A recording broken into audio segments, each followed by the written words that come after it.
La méthode Endorphin Kitchen est une interprétation de l'alimentation intuitive. Bien entendu, je garde les 10 principes des deux nutritionnistes Evelyne Tribol et Élise Rich, mais j'ai ajouté de la méditation en pleine conscience et un peu de développement personnel. Le but reste le même, retrouver une relation saine avec la nourriture.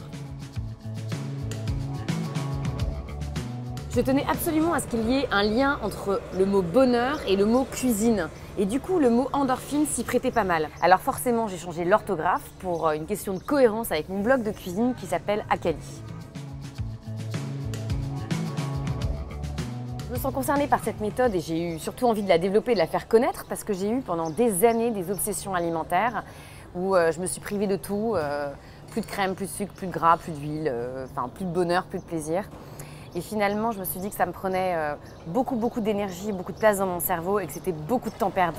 Et du coup, quand j'ai réalisé qu'en fait, en mangeant tout et en s'écoutant, finalement, on ne grossissait pas, je me suis rendu compte que ça correspondait à l'alimentation intuitive et j'ai voulu absolument partager cette méthode avec le plus grand nombre et c'est pour ça que j'ai créé Endorphin Kitchen. J'ai décidé d'ajouter de la méditation en pleine conscience dans la méthode Endorphin Kitchen parce que finalement, l'alimentation intuitive, c'est quoi? C'est écouter ces signaux de faim et de satiété. Mais quand on a fait des régimes pendant des années, notre corps ne nous fait aucun cadeau. Et pour réapprendre à écouter ces signaux, la méditation vous donne une aide précieuse. Le développement personnel est un point très important de la méthode Endorphin Kitchen.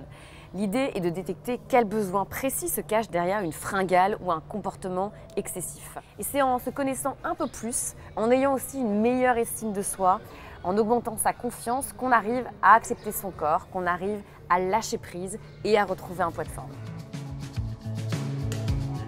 La méthode se déroule en 4 phases. La première étant une prise de conscience et un constat. La deuxième, c'est une déprogrammation des conditionnements et des croyances accumulées. La troisième, reprogrammation, où on va justement réintégrer par exemple les aliments tabous, parce que moins on va mettre sur un piédestal un pot de pâte à tartiner, moins on en aura envie. Et la quatrième, je l'ai appelée paix, plaisir et liberté. Je vous donne toutes les billes pour manger de façon intuitive sur le long terme. Concrètement, vous avez la possibilité d'avoir un accompagnement personnalisé ou retrouver la méthode en ligne qui arrivera très prochainement.